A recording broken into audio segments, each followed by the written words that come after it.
Greetings, everybody. Well, it's been quite a week. We may as well just get into it. Never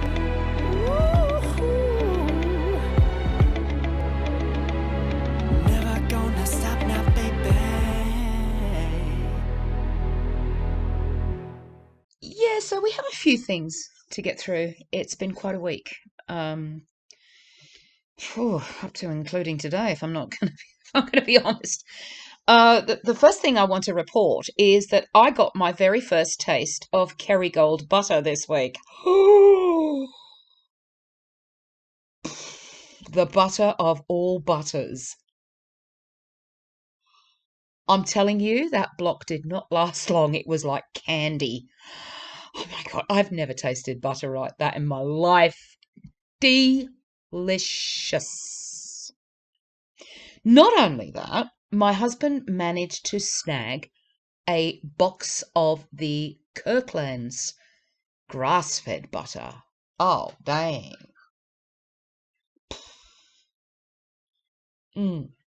Yeah, it's up there.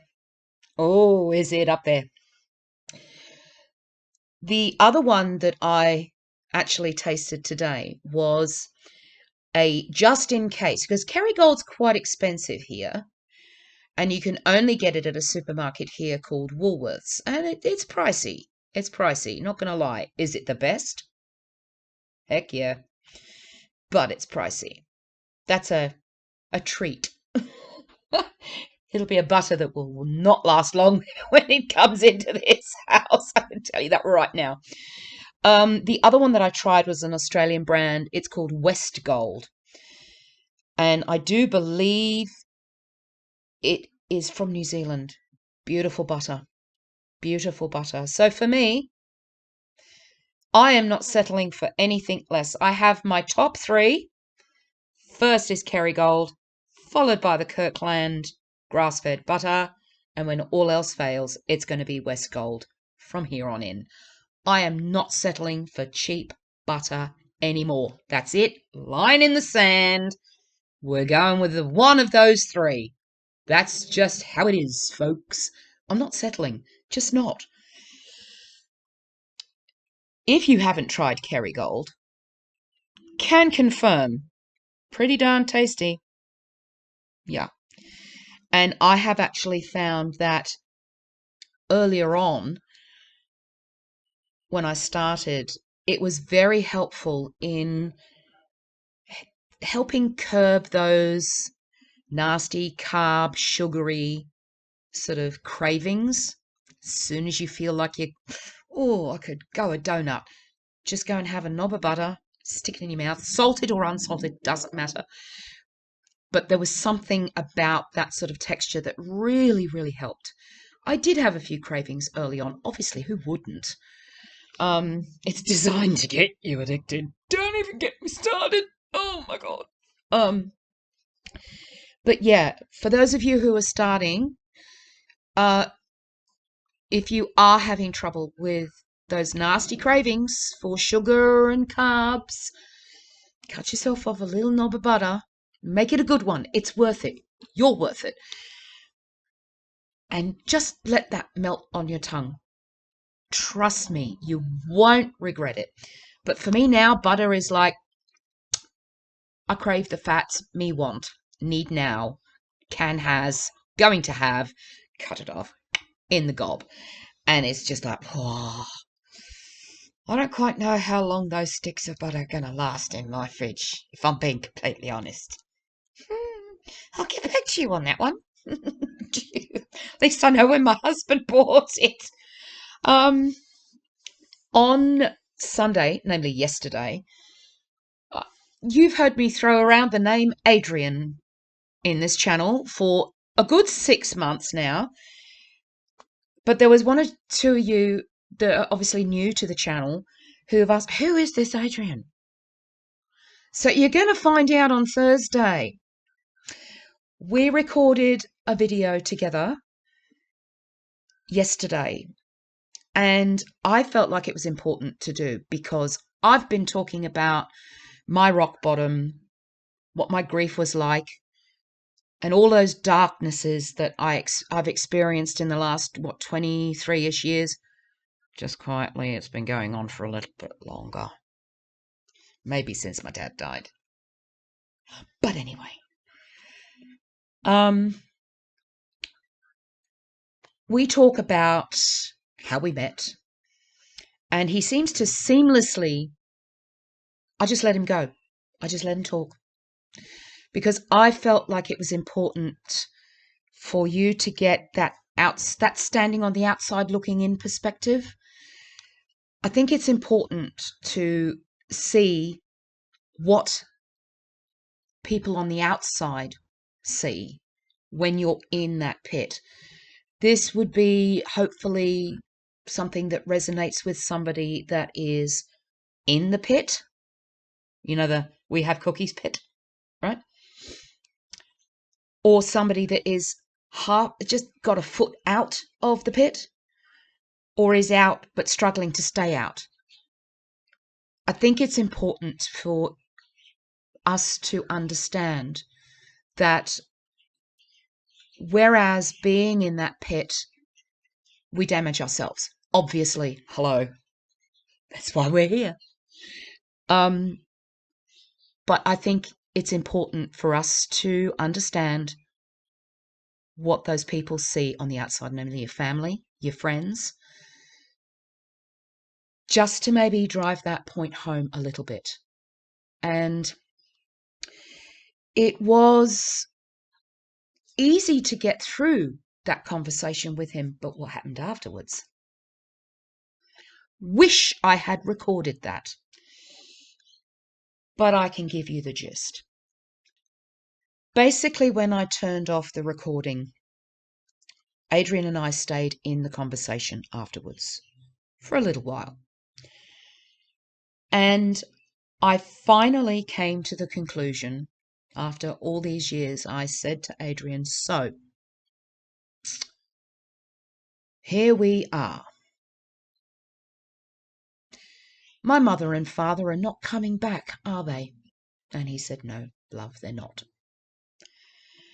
The next time I see my parents will be when they meet me at the pearly gates, he said. By all accounts, yes. I said, right, so that means I am at the end of that very long, dark tunnel where I've been seeing that little tiny speck of light get bigger and bigger and bigger and bigger and bigger and bigger. And now I am standing on the other side in that light that I have been looking at from a distance for such a long time. And he said, yes. Pretty much he said yes. And I said, so here we are at the last stage of grief, and that is called acceptance. I made it. I made it.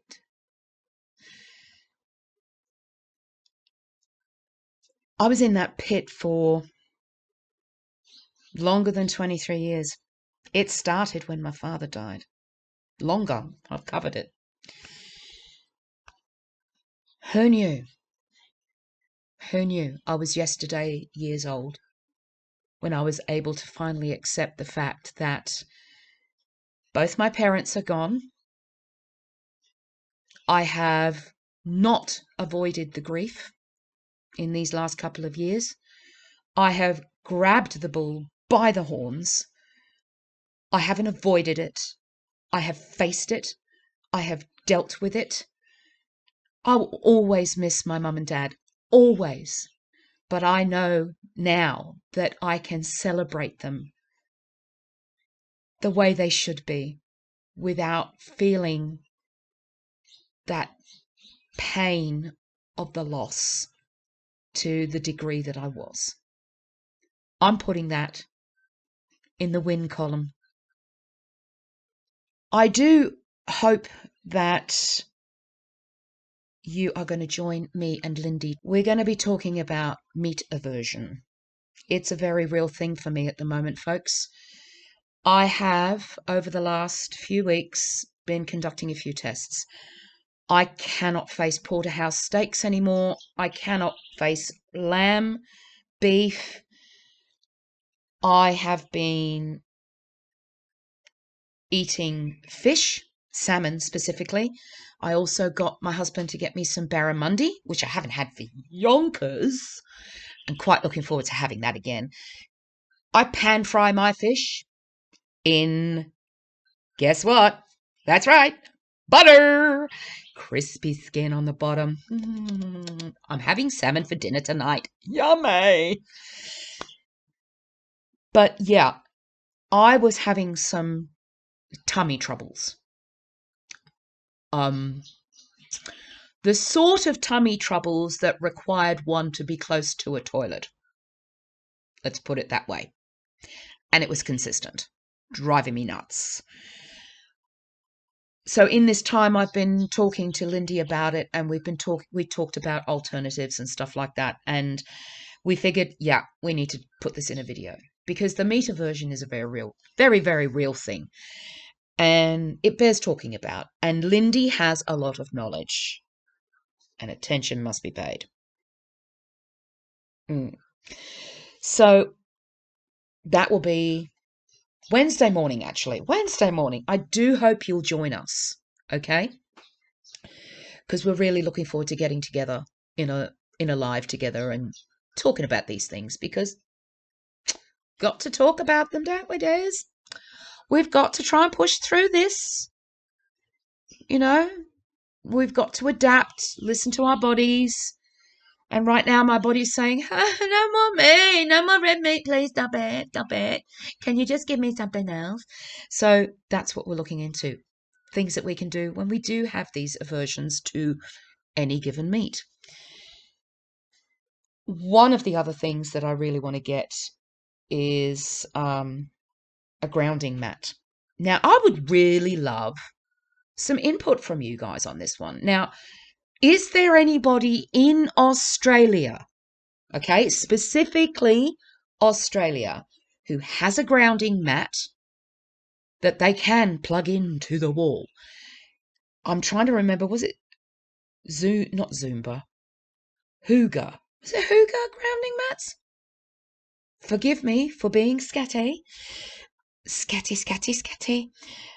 But I'd like to know, I'd love to hear from you in the comments below. If you are in Australia, if you have any links to grounding mats that work in Australia, I'd love to hear from you. I'm trying to educate myself. I want one. I just want one, and that's the end of it, because I think it's going to help me. So yes, that's a must.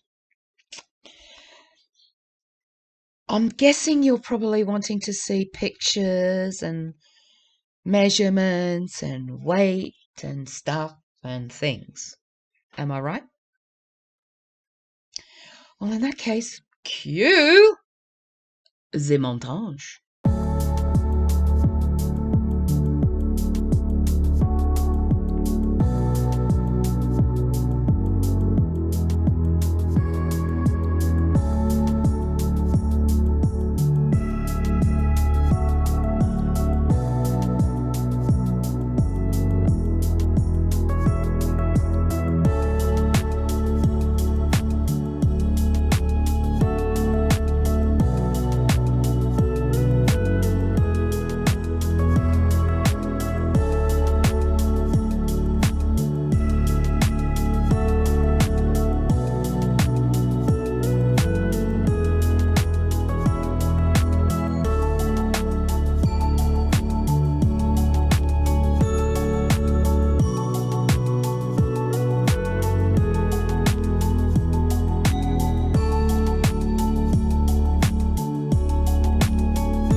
Well, there you go.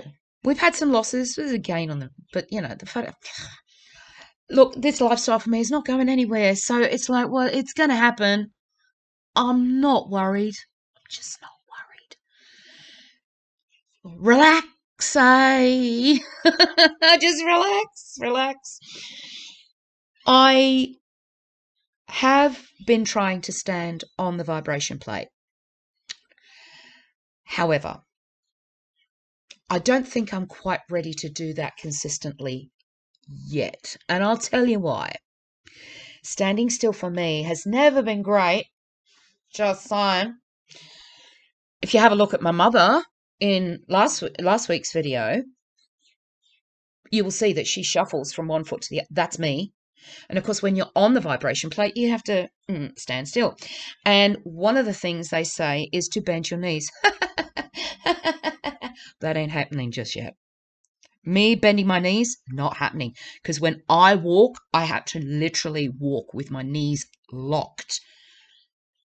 Basically for safety's sake, if I'm being honest, because I'm still on a walking stick. I may not be using my walking stick in the photographs, but I'm still on a walking stick. So what I'm going to do is, we've got a pool table, and I am going to start, like, for 1 week or 2 weeks, every day, once a day. Once a day. Start small, because it has to be maintainable. Whatever you do, whatever you start, it's got to be something that you can, yes, expand upon, but it has to be something that's maintainable, right? And any movement's good movement, right? I'm going to put a link in the description box below to the live I was lucky enough to be in with Todd, Lindy, and Michael, and we talk about those things. Exercise whilst on the carnivore diet, and why it's difficult for the likes of me, who is not exactly svelte. Up here I am, but the body's like, yeah, the mind is like, but the body's like, the body still needs to catch up a bit, and it's frustrating. It's frustrating when the mind is sharp and the mind is quick, but the body's like, no. But what I'm going to do is I'm going to start walking around the pool table, because we've got a sizable pool table. I'm going to do that once a day and start off and do that for maybe a week or two. Then we're going to start upping the ante a little bit, maybe going around twice, once a day. I am going to get my son to take footage, okay, so that we can see. I'll get him to do weekly footage, so then we can see, and then later on down the track, I will show you what that looked like in oh geez, another montage. Aren't you lucky? Aren't you lucky? So, yeah, I just have to do that movement in a different way, because standing still on the vibration plate for me right now is, ooh, that's asking a lot. It hurts, and it's not a good hurt. Do I get the good hurt afterwards? The muscles having been worked out? Yeah, absolutely. But I'm really just not into being in that much pain whilst trying to achieve that. So I need to try and get the same result of, oh, geez, I gave my muscles a bit of a workout. Damn. I need to achieve that in a less painful way. And I think walking around the pool table is going to work to my advantage. So I'm going to use it. I'm going to use that to my advantage. It's exactly what I'm going to do. So give us about a month of the fact findings and the filmings, and I will put it all together for you later on so that you can see how that has helped in whatever shape or form, and we'll go from there. It has been a rather big week emotionally. Yeah. Say it again, eating meat is easy. Easy. It's easier than falling off a bike, my dears. But that emotional stuff, you got to be ready for that. You have got to be ready for that. You got to put on your big girl panties and your big boy panties Because I speak from experience when I say that you can only avoid that pain for so long before it's going to be impossible to ignore. Grieve by all means, but don't stay there too long. I'm a cautionary tale of what happens when you stay there too long. Don't stay there too long, my darlings. Please don't. We all have to do these things in our own way. But please don't think that you're alone. There's always going to be somebody who will listen to you, who will support you. But you've got to want it. You've got to want it. This carnivore lifestyle is not just about losing weight. It's about getting healthy, reducing the inflammation. But that getting healthy must, at all costs, has to include the health of your mind and the health of your heart. And I don't mean beats per second or whatever, blood pressure. I'm talking about your feelings and your emotions, how you think, how you process. The term health must include all those things.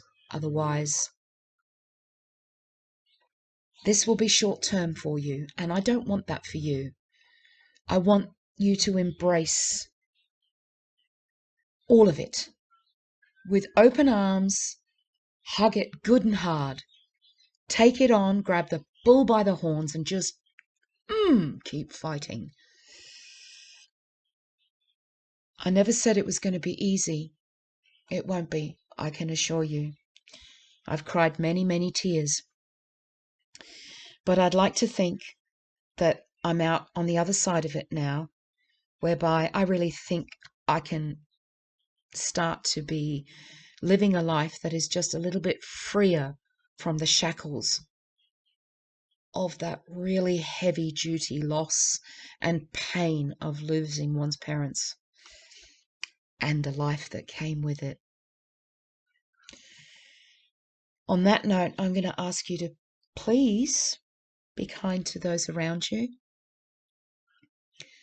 Protect your peace. Don't take any crap. I mean, no, really. No. Don't. And be kind to yourself, especially if that means a little bit of self-tough love. I love you guys. I'll see you on Thursday. Bye for now.